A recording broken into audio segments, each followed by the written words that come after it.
Thank you so much for getting up early in the morning in order to come out here and hear me speak. I appreciate your presence. Welcome to my talk, Who Deserves Cybersecurity?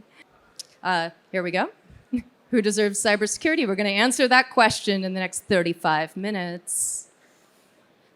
So you may be wondering who I am. In case you missed the introduction, my name is Eva Galperin. I am the Director of Cybersecurity at the Electronic Frontier Foundation. EFF is the leading digital civil liberties organization, making sure that when you go online, your rights come with you. You may know me from some of my greatest hits, including hunting a variety of APTs, targeting activists and journalists in Syria, targeting activists in Vietnam. I found the first sample of what became known as Ocean Lotus. I worked on Operation Manul and also Dark Caracal. You may know me from having followed the phishing campaign, Fish for the Future, or perhaps Surveillance Self-Defense, which is EFF's guide to digital privacy and security online. I have also done a great deal of work tracking stalkerware all over the world and improving our ability to identify it. And finally, I have been doing a great deal of work on physical trackers, such as the AirTag, SmartTag, and Tile. And we're going to be talking about most of these things today. Again, I am here from the Electronic Frontier Foundation, and my mission over the next 35 to 45 minutes is to radicalize you. I am here to radicalize you with one crazy idea. And the idea is this. Normally, when we talk about cybersecurity, we talk about cybersecurity as the sort of art and science of protecting networks and protecting devices. We talk about protecting software. We talk about protecting corporations. We talk about protecting businesses. We talk about protecting PII. I have come here with the radical idea that the purpose of cybersecurity should be to protect people. I know, it's crazy. Now, I am going to back this up. I did not just show up, sort of drop a smoke bomb and then decide to leave going, aha, my work here is done. I am going to talk about some of the ways in which our vision of cybersecurity as protecting companies, protecting networks, protecting websites and devices has led us to sort of leave people behind and hurt people, and specifically people in vulnerable populations. Usually the way that we think about cybersecurity does a very good job of protecting people who have a lot of money, people who own businesses, people who already have power, and the people who get hurt in this idea that cybersecurity is not for people, but for devices and for networks are people in vulnerable situations and people in marginalized populations. So what we're going to do is we are going to start in our examples by traveling back in time. I want to travel back in time to about 2010, 2011. We're going to work our way forward to the present day. So we're going to start here in Tunisia with the Arab Spring. Now, one of the things about the Arab Spring was that the people who all over North Africa and the Middle East were protesting against their governments were doing most of their organizing on Facebook and on Twitter. And at the time, Facebook and Twitter loved this. They spent a lot of time talking about how this is a Twitter revolution. This is a Facebook revolution, back when they thought the revolutions were going to turn out well. Now they're not so excited anymore. The other thing that was happening around the same time was Occupy Wall Street in the United States. So it's not just that people were organizing on Twitter and on Facebook in North Africa and the Middle East. They were also doing it in the US. And most importantly, during this time, the NSA was spying on everybody. EFF launched its first case against the NSA for its warrantless wiretapping program back in 2006. And we know that this program has existed since at least 2003. 2010, 2011 was before the Snowden revelations, but by this time, we already knew that the NSA had built secret rooms inside of American telcos all over the United States, where they were copying all of the traffic that was going over the internet and analyzing it.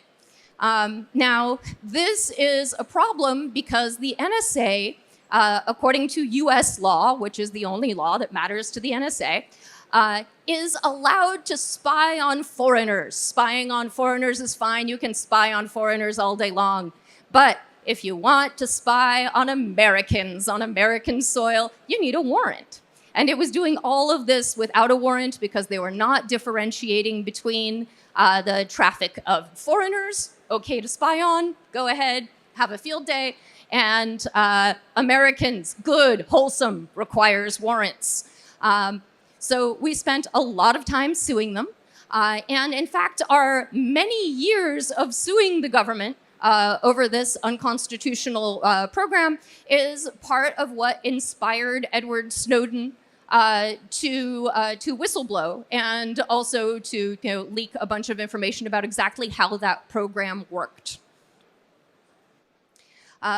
Again, while all of this spying was taking place, governments in North Africa and the Middle East were actually kind of excited about the use of Twitter and Facebook for organizing.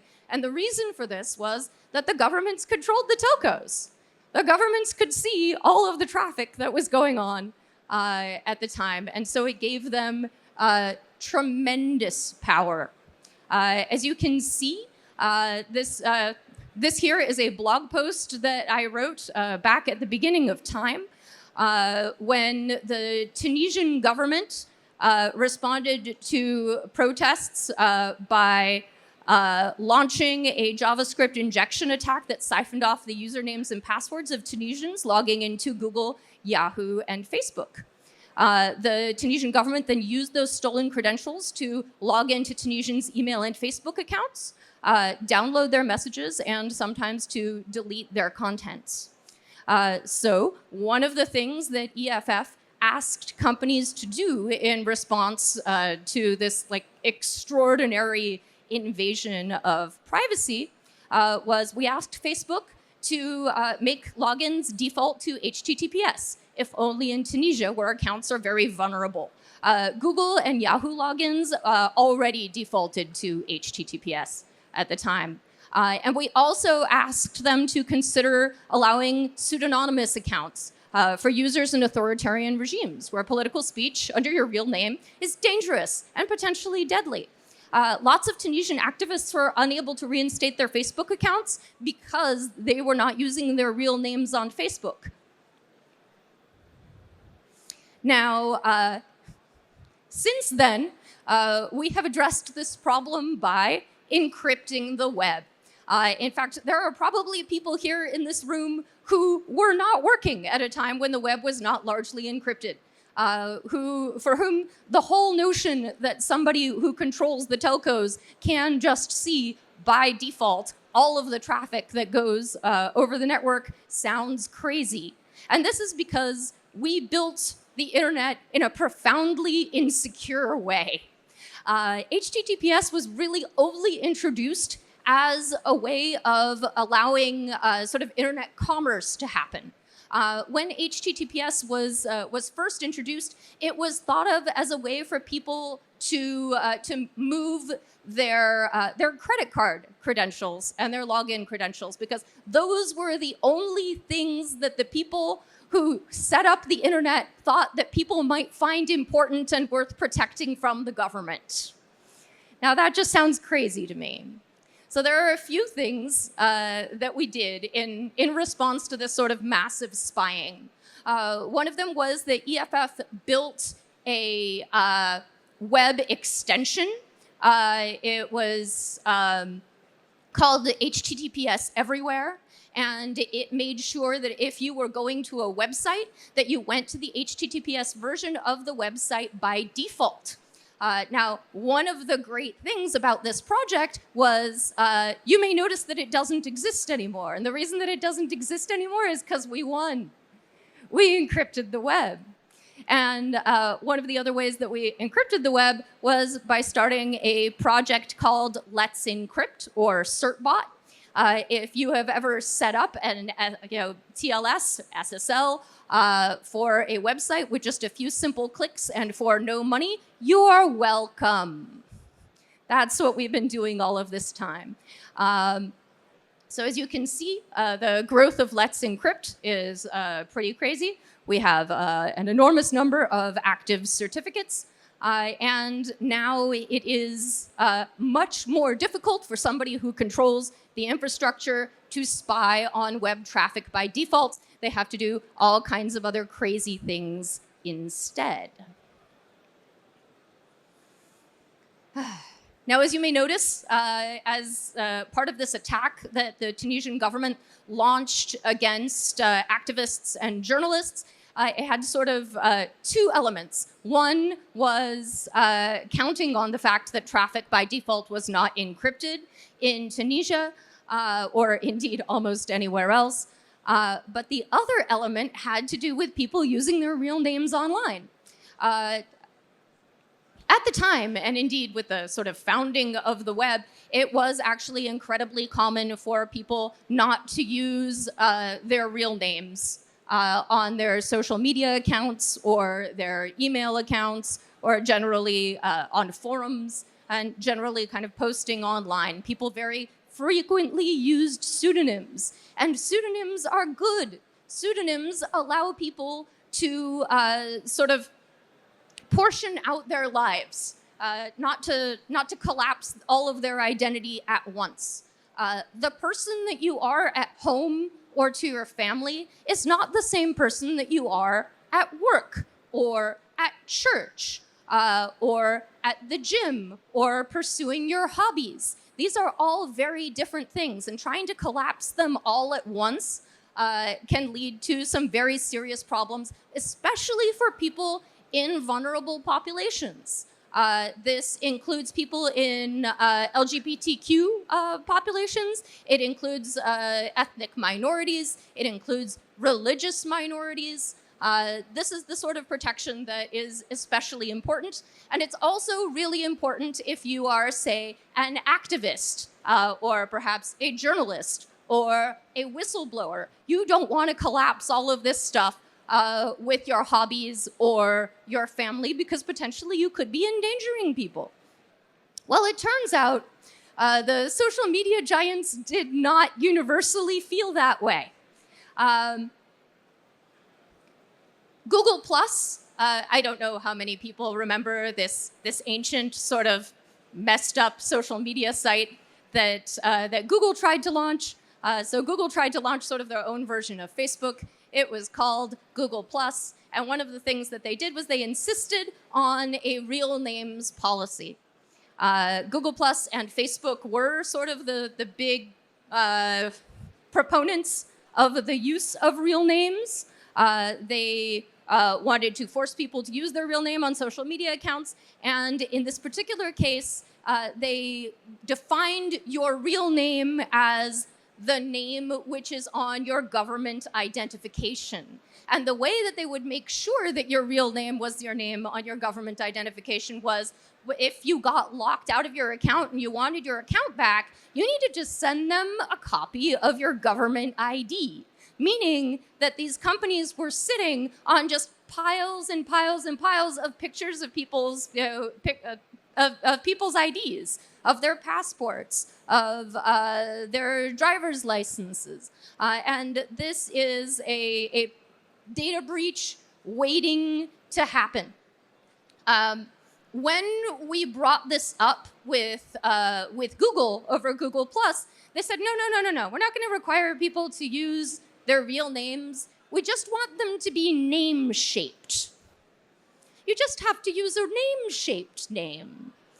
And we asked them, so what's a name-shaped name? And they said, like John Smith or Jane Doe. And we said, well, I'm sure that's really interesting to people who use mononyms, people who are just using one name, and that is normal. Or people who are using stage names, or performers like drag queens, anyway, there's a whole bunch of other people who do not use what they considered to be name-shaped names, and a lot of those people got locked out of their accounts. Now, just in case you think that this idea is dead, I am here to tell you that the NIM wars are not over. Once every year or so, some idiot, in this particular case, Elon Musk, comes up with the idea that if we force people to use their real names online, if we make them verify who they are, that they will be nicer, or they will not spam, or they will not harass people, and that generally this will create kindness and good behavior on the internet. This is not backed up by the data. I don't know how many of you are familiar with the data on internet harassment, but people say all kinds of horrible things using their real names and their real identities all the goddamn time. Finally, there was actually a country that tried a real names policy, forcing people to register their social media account or social media identity and to link it to their government ID. And that country was South Korea. South Korea created an entire database of people's real names and identifications, which was promptly leaked.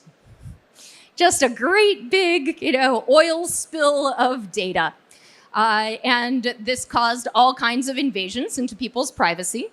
It was the law requiring people to register their social media accounts was later deemed to be unconstitutional. But let me tell you, over the last couple of years, everybody in South Korea seems to have forgotten this because they're proposing real names databases all over again. Let me tell you, we don't learn. Now, we will get to another another issue that does not die, and that issue is malware. So there I was in North Africa in the Middle East, talking to activists, journalists, protesters, people who are getting out in the streets every day and who are organizing, mostly on Facebook. And they started telling me that they were getting weird messages. They were getting messages in Facebook groups that were devoted to organizing. And they were getting emails with strange attachments, and it turns out that those things were full of malware. This is an example of some early malware, I think from 2011, maybe 2012, that was targeting Syrian activists. Syrians were especially concerned about the government spying on them, and so this particular malware takes advantage of this concern. The website calls the app anti-hacker. And of course, you download the anti-hacker app and it's a rat. Big surprise there. Now, you may notice that this targeting is not very sophisticated. And indeed, the malware that I was looking at and writing reports about was also not very sophisticated. But honestly, threat actors don't have to be very sophisticated in order to be effective. And we started seeing Syrian journalists and activists receive visits from the security apparatus on a very regular basis, indicating that they had a fairly good idea of what these people were saying to one another.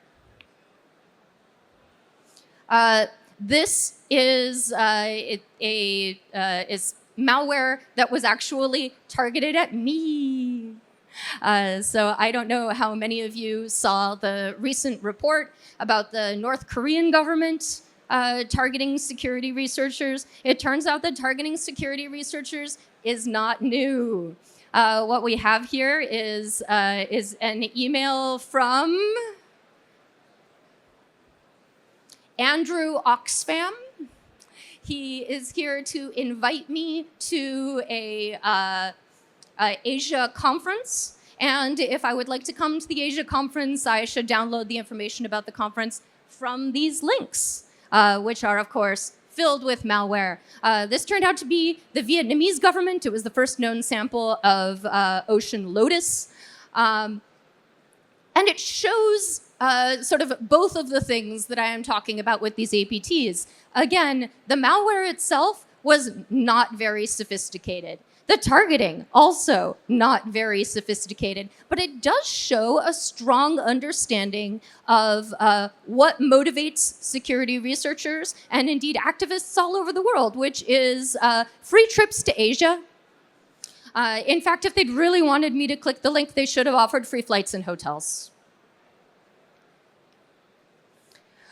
Now, I was not the only person getting targeted. This here is Hisham Al-Marat.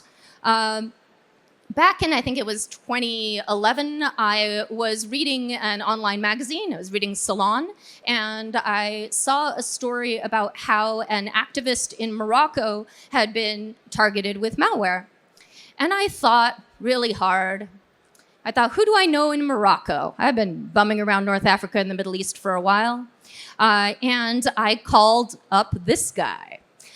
This is a gentleman that I had just met at a conference in Portugal. I called him up and I said, Hisham, have you seen this article about people being targeted in Morocco? Do you think you might know who it is that is being targeted? And Hisham said, oh, that's easy. It's me. And so I said, well, can you send me the malware? And he did. And that was the easiest day of threat hunting I have ever done in my entire life. This turned out to be one of the first known samples of Hacking Team's RCS. Hacking Team was a surveillance malware company based out of Milan that was very famously hacked and is now out of business. But don't worry, many other companies have come up to take its place. Now, at the time, there were not a lot of people paying attention to the kind of malware that I was writing up, to this, sort of brain dead, extremely simple, we're just doing some phishing kinds of campaigns. And the reason for that was this. Back in, I think, 2013, we saw Mandiant's APT1 report, APT1, of course, being China.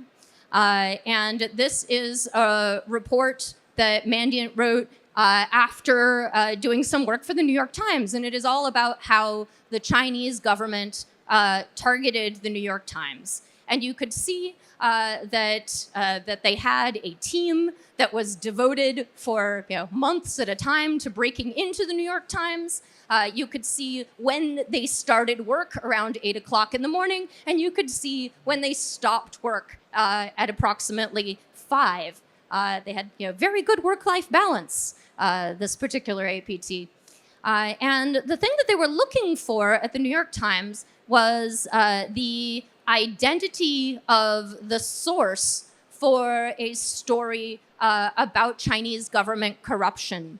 And I am fairly certain that they were not looking to identify this guy in order to give him a medal. They did not want anything good to happen to this guy. That's why they were trying to identify him. So this is a case where government spying has sort of very immediate effects on ordinary people. But what you have to keep in mind is that the APT1 report was a way for Mandiant to show off. I mean, it was definitely a story about how governments will make it their job to own you, how they will work from 8 a.m. till 5 o'clock in order to own you, and how they don't have to be particularly sophisticated, but they can be very persistent, and eventually they will get there. These were all extremely important lessons, but usually if a security company is writing a report like this, they're writing it to show off. This is an advertisement. The entire point is, look at me. I am a fancy security researcher. I know how to find the fanciest malware. I know how to identify the biggest bad guys. And if I can do this, and my company can do this, what you should do is you should hire Mandiant. You should hire this security company. You should hire this security researcher. And what this does is it creates some really interesting perverse incentives. And the incentive is to only write up campaigns that are sophisticated. You want to write up a campaign that is sexy. You want to write up a campaign that shows that you are good at malware research. And as a result, the kinds of campaigns that were targeting activists in Tunisia and Morocco and Vietnam were simply overlooked because they were considered to be just too dumb to write about. Now, earlier, I talked about how the problems that we created when we designed an insecure open web have largely been fixed through the ubiquity of HTTPS. And I am here to tell you that the problem of not enough people writing about the targeting of journalists and activists has also been solved. Now, practically every day, you will see some sort of article about journalists and activists' phones and computers being targeted with surveillance malware. So good news, that problem is solved. Bad news, the reason why that problem is solved is because there are more companies out there than ever before, and they're more sophisticated than ever before. This is a slide stolen blatantly from a Citizen Lab report from a few years ago, and as you can see, Ahmed Mansour's phone was owned by a variety of threat actors, sometimes overlapping over a period of time. It was crowded on Ahmed Mansour's phone, and this stuff started getting a whole lot of attention. We started seeing APTs using O-days. We started to see them using no-click O-days, and nothing is sexier than a zero-click O-day. That will get you on the front page of the New York Times every single time. For example, just last week, Citizen Lab put out a report about BlastPass, which is the NSO group's latest zero-click, zero-day exploit. So all the sexy words in a single sentence, everybody loves it. And this is the reason why Apple had to put out an emergency security patch, and everybody had to patch all their Apple devices in order to deal with a zero-click, zero-day in iMessage. So again, the problem has been solved, but only because the world is a bigger trash fire than it has ever been. So there I was, chasing dumb APTs, paying attention to them because nobody else would. When again, I'm sitting online and I read a magazine article, and the magazine article is an interview with a woman in Vice magazine in New Zealand, and it is a story about how the security researcher with whom I have been doing all of this security research all this time, turns out he's a serial rapist. So I was pretty mad, and I did what I always do when I'm angry, which was I tweeted, And what I tweeted was, if you are a woman who has been sexually abused by a hacker who threatened to compromise your devices, contact me, and I will make sure that they are properly examined. So I dropped this tweet, and I went to lunch. And what I did not expect is that I would be retweeted and liked tens of thousands of times. What I didn't expect is that I would receive up to 30 emails a day from people with this problem. What I didn't expect was that I would accidentally start the coalition against stalkerware. Your time is out. Do you have any questions and questions to respond? Yes, we're finishing up. Okay. Yeah, I got it. It's okay. We're getting through this. Anyway, so stalkerware, it exists. Stalkerware is the entire class of commercially available software which gives you exactly the same capabilities as a rat. So exactly the same thing as the APTs that we had been chasing. The reason I suddenly became concerned about stalkerware was the woman that this guy had sexually assaulted, and he had sexually assaulted a lot of women, was worried that there was stalkerware on her devices. And this was a really big concern among all of the people who were talking about this particular researcher, because apparently he had threatened to hack the people who would later go on to speak out about him. So one of the things about this sort of commercially available stalkerware is not only is it commercially available, it's extremely easy to find, and it advertises itself as essentially a tool for stalking. This is a blog post that is sort of an advertisement for a stalkerware company. It talks about how prevalent cheating is. And as you can see, this is a man who has clearly caught his partner cheating. She has a bruise on her face. This blog post and this product is on the side of the guy doing the bruising. It is on the side of the abuser, and there is absolutely no question what is going on here.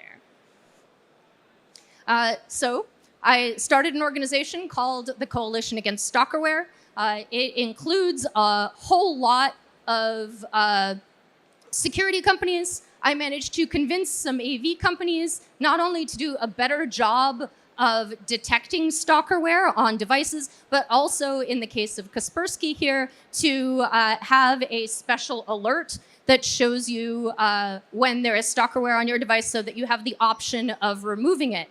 And again, in the interest of making sure that we center the experience of people and that we protect people rather than devices, I made sure that it was not going to be removing the stalkerware automatically or by default. One of the things that frequently happens in domestic abuse cases is that sometimes if you remove the stalkerware, it can cause the abuser to escalate their abuse, sometimes to violence, sometimes to greater violence, sometimes as much violence as murder. And so this choice absolutely needs to be kept in the hands of the survivor. I did get a bunch of security companies to take this much more seriously. This is an article put out by Malwarebytes, which also has much better detection now for stalkerware, and also puts out a regular yearly report about how much stalkerware it's seeing and kind of what the trends are.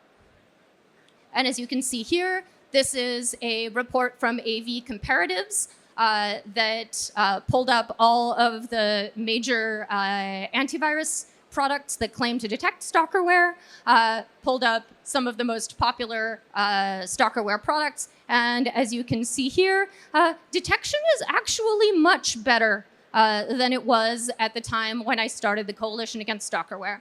When I started the Coalition Against Stalkerware, it was extremely common to see detection rates in the area of 50 to 60%. And here, the only company that got such a low score is Norton LifeLock.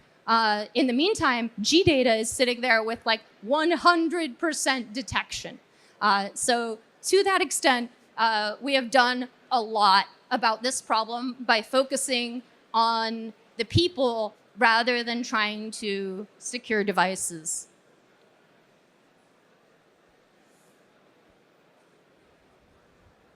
We're just going to skip that.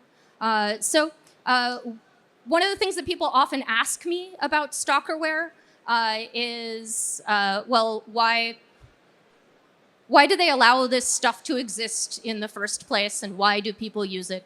This is the result of a poll taken by Kaspersky a couple of years ago, and you can see that they asked, is it okay to monitor your partner without their knowledge? 30% of the people who were polled, so these are people who are being, these are the people who will actually admit to it, said yes.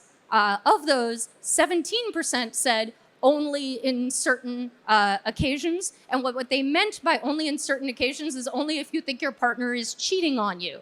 And that just takes us right back to the guy giving his girlfriend a black eye. So people feel that they are justified. They don't feel that they're doing something wrong. When I went to security companies and I said, why are you doing such a bad job of detecting this stuff? One of the things that they told me was essentially, well, sometimes people just need it. Sometimes you just need to use stalkerware. Sometimes there are legitimate uses for stalkerware. And I am here to tell you there are no legitimate uses for stalkerware. The entire purpose of stalkerware is to leave people with the impression that they are not being watched. And nearly everything that people say that they need stalkerware for that is not stalking can be done by tools that regularly tell people that they are being watched and that require the consent of the user.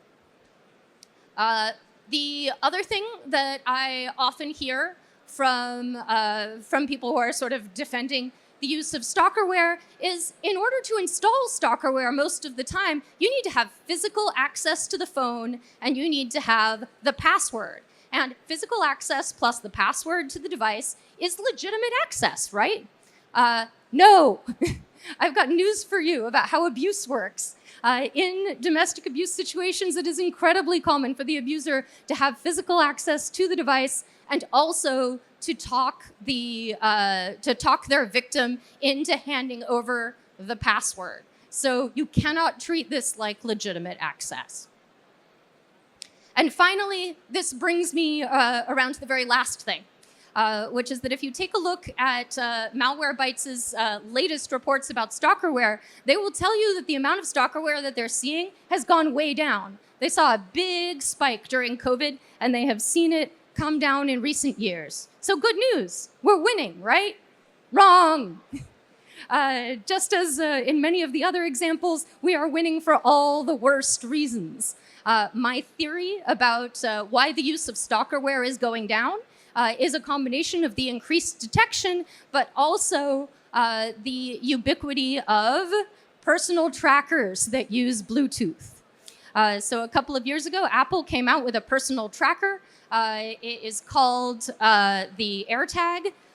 What it does is it pairs over Bluetooth to your phone. You attach the tag, which is about the size of a quarter, to a thing that you don't want to lose, like your keys or your wallet or your bag. And when the item goes out of Bluetooth range, you simply pull up Find My, and it tells you where that item is. And this is great, because you can find your keys or your bag. And this is also terrible, because you can find your ex.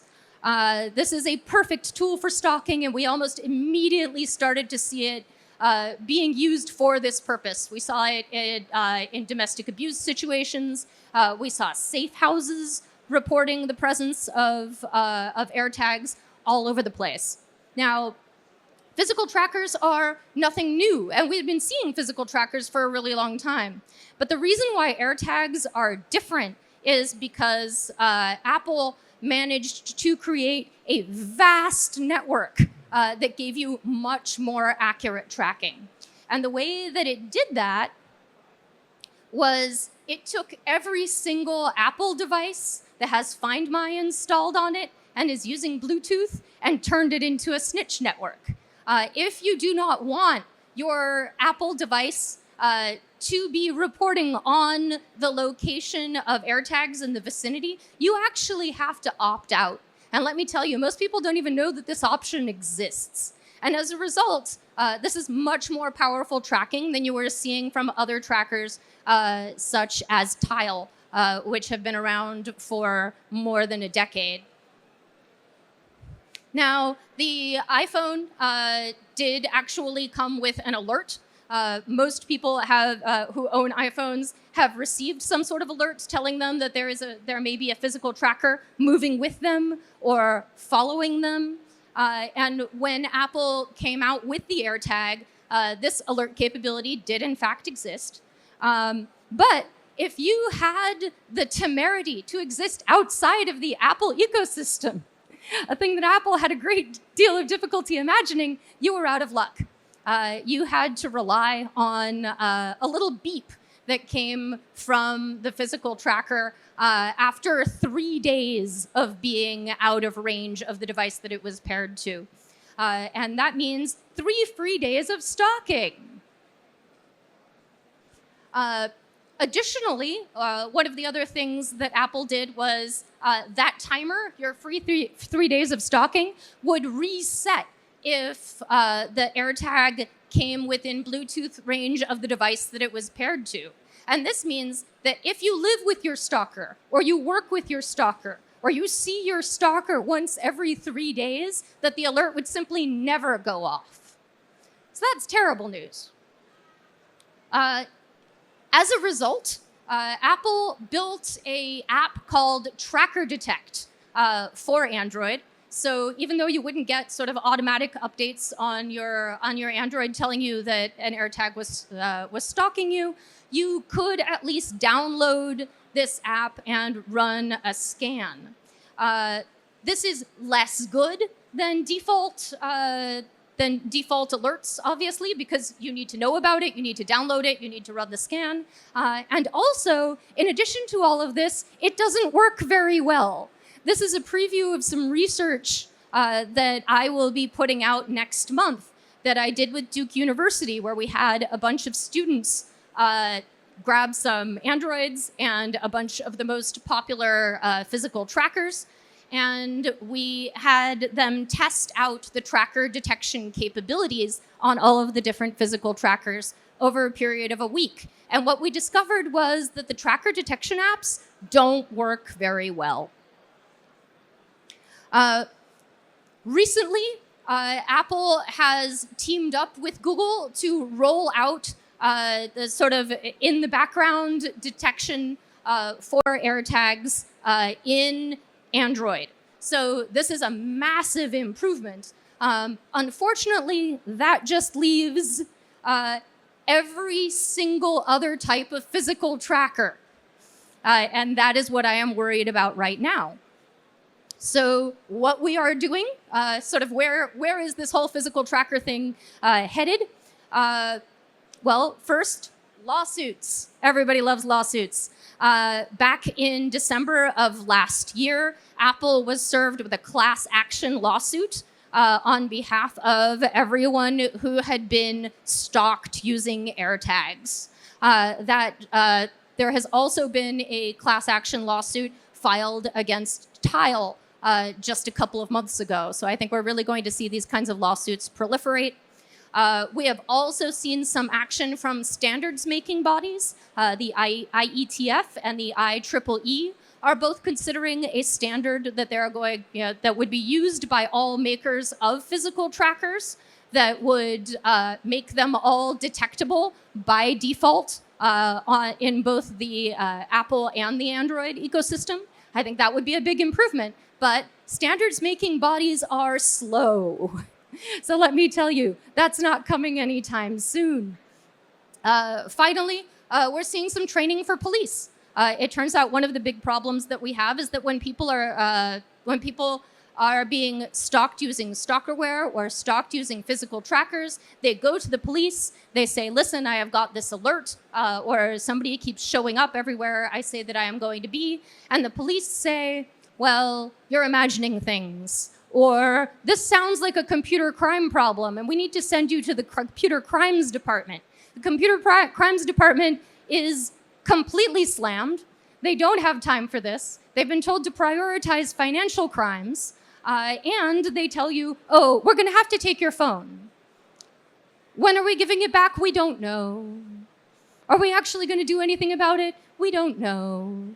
And so one of the things that I did was I worked with State Senator Barbara Lee of Maryland last year to pass a law requiring all police in the state of Maryland to receive training about how stalkerware and AirTags work, which is a pretty big deal. The training is really only just getting started now. So over the next year or two, my plan is to see whether or not this has been an effective intervention. And if it turns out to be an effective intervention, I will try to use this as sort of a model law for other states. Unlike most people who do activism, I actually try to do some work to see whether or not my suggestions are effective before I make everybody do them. And finally, we have sort of the looming specter of regulation. We may see regulatory bodies like the FTC and the SEC take action against the makers of physical trackers in the future. So what does this mean for all of you? What it means is essentially that the work you do matters. The decisions that you make every day about who to protect and how to protect them, about what is security, about how the internet is built and what kind of standards you use, about what is a name, about who is anonymous. All of these decisions mean something to people, and especially to people in marginalized groups and in vulnerable populations. And so what I want you to do when you leave this talk and when you go back to work is to center the experience of vulnerable and marginalized people and to think about cybersecurity as protecting people and not just things. And I want you to go forth and be radicalized.